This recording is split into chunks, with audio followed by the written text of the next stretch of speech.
This right here is a segment called Quick Black Facts. So the first inventor that we're going to be touching on goes by the name Louis Latimer, born in 1848.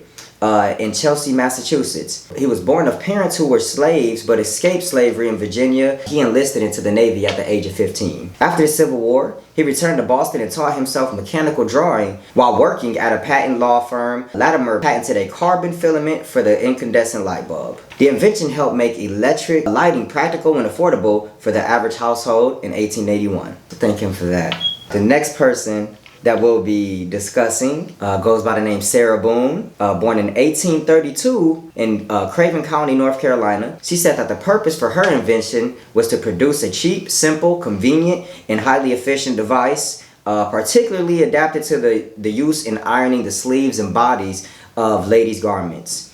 Now we know that to be the ironing board, but originally she made that out of wood in the year 1892. Go ahead, sister. The next person that we'll be touching on is Garrett Morgan. Garrett Morgan was born in 1877, born in Kentucky. He began his career as a sewing machine mechanic.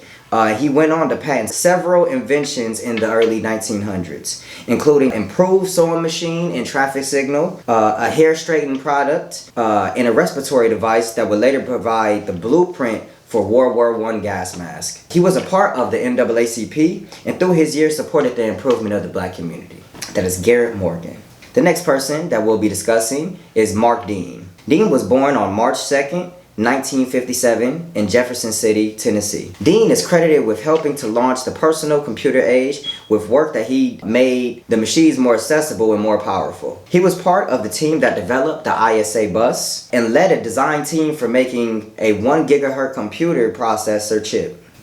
He holds 3 of 9 PC patents for being the co-creator of the IBM personal computer released in 1981. He is responsible for the color that we see on TV and on PC devices.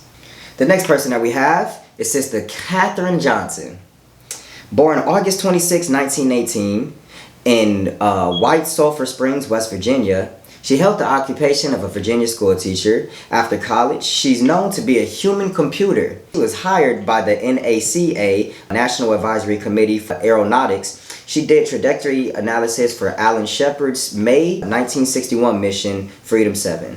America's first human spaceflight, revolutionizing aerospace technology. In 1962, she put her intelligence against a IBM computer, seeing that the astronauts were willing to put their trust in Katherine. She was a major key to putting the first astronauts in Earth's orbit. All while battling segregation within schools and workplace, she battled through that and had to deal with the adversity that came with that environment at that particular time.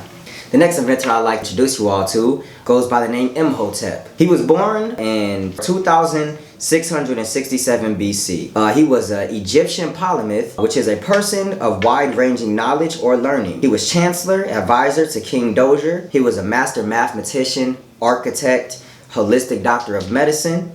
He solved a multitude of issues and problems and is famous for designing the step pyramid of Dozier.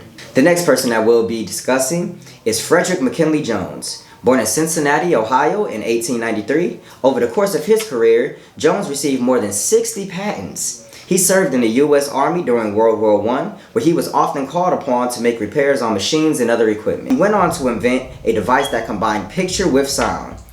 He went on to create a portable air cooling unit for trucks carrying perishable foods, and build a transmitter needed to broadcast the start of a new radio station. The next inventor that we'll be talking about, name is Jan Ernst Ehlinger. Born in 1852 in, excuse me if I get this wrong, Paramaribo, Suriname, South America. He started his career working at a shoe factory making shoes by hand. Going through the long process of creating shoes, which showed at the time, he went on to create the automated shoe laster in 1883. A skilled hand laster could produce about 50 pairs of shoes a day.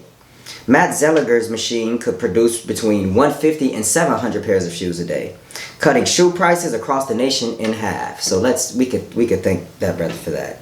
The next brother that I'll be touching on goes by the name Henri Blair. He was born in Glen Ross, Maryland in 1807. He was the second African-American inventor to receive a U.S. patent for his invention in 1834.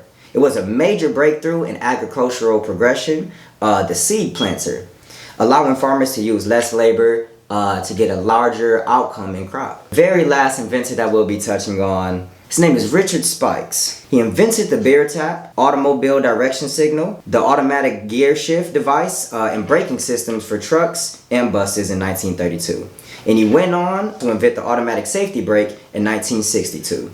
That is all for the inventors of this month. I thank you all for joining me. Until next time, I will see you all soon, and thank you for watching Brain Food.